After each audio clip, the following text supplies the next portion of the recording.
Welcome to SPM Institute. Now we are going to talking about the concept of NDA 7 MTP October 2019 வந்த சம்முங்க.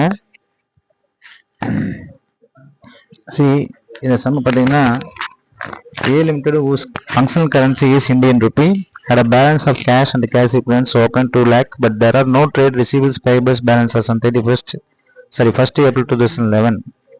During the year 2011-12, the entity entered in the following foreign currencies. First transaction is A Limited purchased goods for resale from Europe for rupees 2 lakh. Rupees euro 2 lakh when the exchange rate of euro 1 is equal to 50. அப்போ நம்ம A Limited வந்து purchase பண்ணுறதுங்க இதுக்கு ரீசேலுக்காக 2 lakh euro வாங்குது, மதிப்புடைய பொருளை வாங்குது, ஒரு யூரோ மதிப்பு 50 ரூபா. அப்போ என்னாச்சுன்னா 1 கோடி ரூபாய் அப்படின்றது ஆயிடுச்சு. This balance is still unpaid. This balance is still unpaid அப்படின்றாங்க. இப்போ ஸ்டில் அன்பெய்டுனாவே முடிஞ்சு போச்சு, இன்னும் செலுத்தாம இருக்கிறீங்க. அப்போ ஸ்டில் அன்பெய்டு, இந்த ஸ்டில் அன்பெய்டு அப்போ 2 லட்சம் into 50 1 crore. Closing 2 lakh into 45 90 lakh. So what is different? 10 lakh. 10 lakh is exchange gain. So exchange gain. First point. அடுத்தது A Limited sold goods to an American client for 1,50,000 when the exchange rate was $1.40. This amount was settled when the exchange rate was $1 at ₹42. அப்போ Sunday டேட்டாஸாக நமக்கு வர வேண்டியது 1,50,000 வரணும். இப்போ 1,50,000 440 போட்டு எவ்வளோ ஆச்சு? 60 லட்சம் வரணும். ஆனால் செட்டில்மெண்ட் பண்ணும்போது என்ன ஆயிடுச்சு? செட்டில்டு முடிஞ்சு போச்சு 42. அப்போ 63 லட்சம். அப்போ 3 லட்சம் நமக்கு ஒரு லாபம். அப்போ எக்ஸ்சேஞ்ச் கெயின் அது எவ்வளவு? 3 lakh. So 10 lakh 3 lakh. Borrow பண்றீங்க. A Limited borrowed euro 1 lakh under long term agreement when exchange rate was $1.50 and immediately converted into 50 lakh. The 1 euro dollar into 50 போட்டீங்கன்னா 50 லட்சம் ரூபாய். The loan was retranslated at 31st March 2012 rupees 45 with further exchange gain recorded in profit. அப்போ 50 லட்ச ரூபா ஆச்சுன்னா திருப்பி வந்து 45 லட்ச ரூபாய் ஆகும். அப்போ நம்ம கொடுக்க வேண்டிய கடன் வந்து குறைஞ்சிருக்குன்னா நமக்கு லாபம். ஸோ 5 லட்ச ரூபா அதில் லாபம் நமக்கு. சரி பாருங்க 50 லட்ச ரூபா 45 லட்ச ரூபா. சரி லாபம் மொத்தமாக நம்ம பார்த்தீங்கன்னா எக்ஸ்சேஞ்சு கெயின் பார்த்தீங்கன்னா 10 லட்சம் 3 லட்சம் 5 லட்சம் இல்லைங்க. நல்லா வந்து 10 lakh 3 lakh 5 lakh மொத்தம் 18 lakh. Total 18 lakh. Total 18 lakh நீங்கள் என்ன செய்கிறீங்க அப்படின்னா லாபம் உங்களுக்கு நான் சொல்லலை, இந்த கணக்கில் சொல்கிறேன். A Limited therefore records cumulative exchanges. எல்லா கெயினையும் சேர்த்துனா 18 லட்சம்ன்றது புரிஞ்சிருச்சு, எப்படி வந்துச்சுன்றது உங்களுக்கு டிரான்சாக்ஷன் தெரியும். அது இல்லாமல் கிராஸ் ப்ராஃபிட், அதாவது 50 லட்ச ரூபாய்க்கு வந்த கூட்ஸு 60 lakhs ருபீஸ்க்கு நீங்கள் விற்றுருக்கிறீங்க அப்படின்னும் போது உங்களுக்கு ப்ராஃபிட் எவ்வளவு? 10 lakh rupees. அப்போ 50 லட்ச ரூபா பொருளை 60 லட்ச ரூபாய்க்கு விற்றீங்க அப்படின்னா அது ஒரு 10 லட்ச ரூபா கிடைக்கும். காஸ்ட் ஆஃப் கூட்ஸ் 50 லட்சம், நீங்கள் எவ்வளோக்கு விற்றுருக்கிறீங்க? 60 லட்ச ரூபாய்க்கு விற்றுருக்கிறீங்க. அப்போ 10 lakh rupees profit. See, total profit how much அப்படின்னா profit before tax is 28 lakh. இந்த 28 உள்ள எல்லாமே அடங்கியிருக்கு, எக்ஸ்சேஞ்ச் கெயின் அடங்கியிருக்கு. ஃபர்ஸ்ட் நம்ம என்ன செய்யணும் அப்படின்னா இதில் எக்ஸ்சேஞ்ச் கெயினை கழிக்கணும் இல்லைங்களா.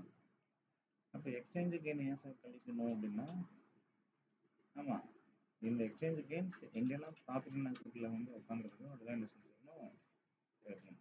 So first exchange gain 10 lakh. Exchange gain 10 lakh. அடுத்த எக்ஸ்சேஞ்ச் கெயின் 4 lakh லோன் மூலமாக வந்தது. சார் இன்னொன்று கெயின் 3 lakh நீங்கள் சண்டே டேட்டர்ஸ் வந்து ஏன் எடுக்கல? But was settled. எதெல்லாம் ஸ்டில் அன்பெய்டாக இருக்குதோ அதை தான் நம்ம என்ன செஞ்சுருக்கணும், கன்சிடர் பண்ணணும். அதை தான் இன்கமாக கன்சிடர் பண்ணணும். ஏன்னா அதுதான் எக்ஸ்போஸ் ஆக போகுது. பட் இந்த இது வந்து ஆல்ரெடி என்ன ஆயிடுச்சு, கட்டியாச்சு, செட்டில் ஆயிடுச்சுன்னா அப்போ வந்து இப்போ இல்லை, எக்ஸ்போஸ் ஆகலை. அதனால இதோட கெயின் வந்து பார்த்தீங்கன்னா 13 லட்சம் தான். Profit before changes of working capital 13 lakh, அதாவது 28 லேக் இருந்துச்சு, 10 லேக்கையும் 5 லேக்கையும் கழிச்சுட்டு என்ன செஞ்சாச்சு, 13 லட்சம். ஏன் அந்த 5 லேக் எடுத்துக்கல, இந்த 3 லேக் நம்ம எடுத்துக்கல அப்படின்றது பிகாஸ் சண்டே டெட்டாஸ்ட் இருக்கக்கூடிய விஷயத்தை வந்து நம்ம என்ன செஞ்சாச்சு, செட்டில் பண்ணியாச்சு. அப்படின்னும் பொழுது அது எக்ஸிஸ்டிங்காக இப்போ இல்லை.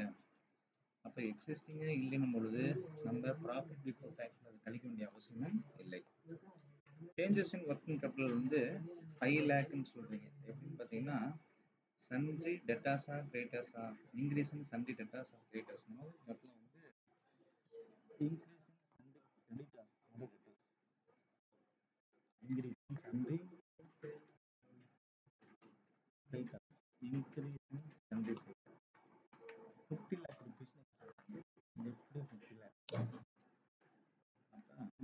50 lakh rupees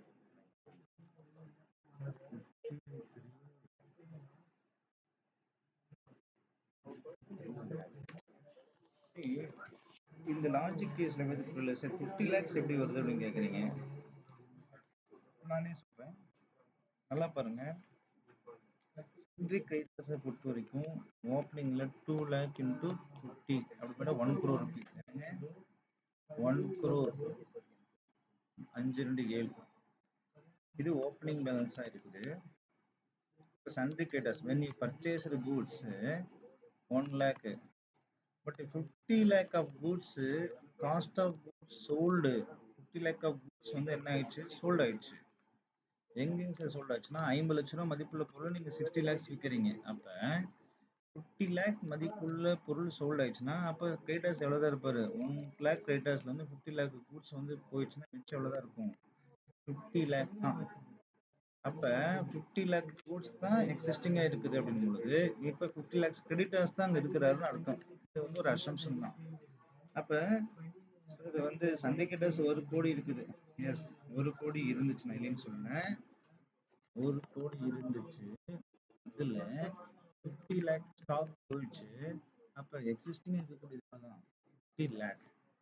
அப்ப இது வந்து சண்டே கிரெடிட்டர்ஸ் இன்க்ரீஸ் ஆயிருக்குது அப்படின்னும் போது நமக்கு cash inflow. So 63 lakh is a correct answer. At the same time, you bought a euro.